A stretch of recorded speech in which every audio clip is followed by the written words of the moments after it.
future of research in the sector, and I want to share an idea of feeding the tree rather than decorating the tree. I think the stage that we're at the moment is probably the decoration stage. We're really good at sharing research. We are really good at collaborating. We're really good at celebrating that research. I think probably where we're falling down at the moment is using that research to make a change to the sector. And that's where I see is feeding the tree, taking all the good things, all the nutrients from that research and informing all the policy, informing all the colleges, informing each other in order to develop the sector further. So I think we're great at informing each other. We feed the saplings, but I don't think we feed the tree itself. And I think there are some challenges around doing this.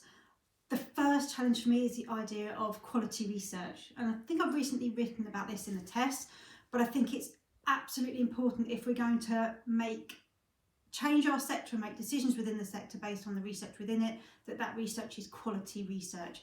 So we need to be looking seriously at our research questions, at our literature reviews, at our methodologies, at our data and at our conclusions, and making sure they're all done robustly, making sure they're done ethically, and laying that out to people so people can see the whole of our research and make a judgment as to its robustness. I think there are also issues about protection. Again, it's something I've written about, but I think this idea of protecting the sector's researchers is really important. They don't tend to publish formally, certainly not in academic journals, so you don't have that safety and security. If you're going to cite somebody from an academic journal, you have to cite them properly, otherwise you plagiarise. If you're using ideas in a college and that person isn't getting credited for that, I think there are real dangers. I think it's completely unethical in terms of the researcher to do the work and then not be credited for it. But more than that, I think it will dry things up fairly quickly. I think if people are having their ideas taken away from them and not getting the recognition from that, they're just going to not bother doing the research anymore. So I think protection and quality research are really important. I think in terms of the benefits, I think that there are huge benefits for the sector. We are completely locked out at the moment in terms of practitioner voice with things like syllabus design, in terms of policy, content of our qualifications. The list is just endless. You see the same names time and time again. They do a big piece of policy research.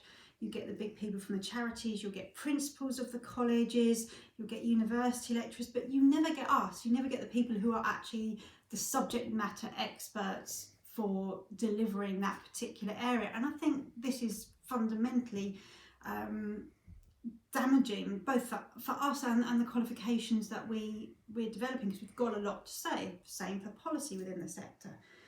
So I would like to see this kind of work get fed into that, again feeding that tree. I think in terms of innovation in colleges could have this huge resource of really nuanced work that looked at their college in particular, from which they can then make good decisions. So again, I think getting that practitioner voice back into colleges is something that could be really valuable, especially in those ones that are in very big groups where one college becomes two colleges, become three colleges, where maybe people feel their voice and their opinion and whatever is lost.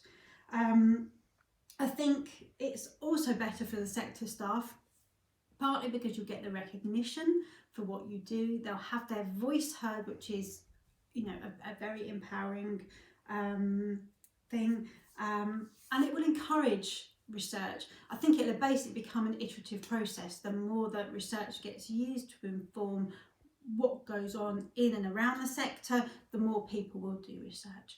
So that's my idea of feeding the tree in a nutshell. I look forward to seeing everybody soon, but before I go, I want to say thank you to my camera woman Olivia. Liv, it's my daughter.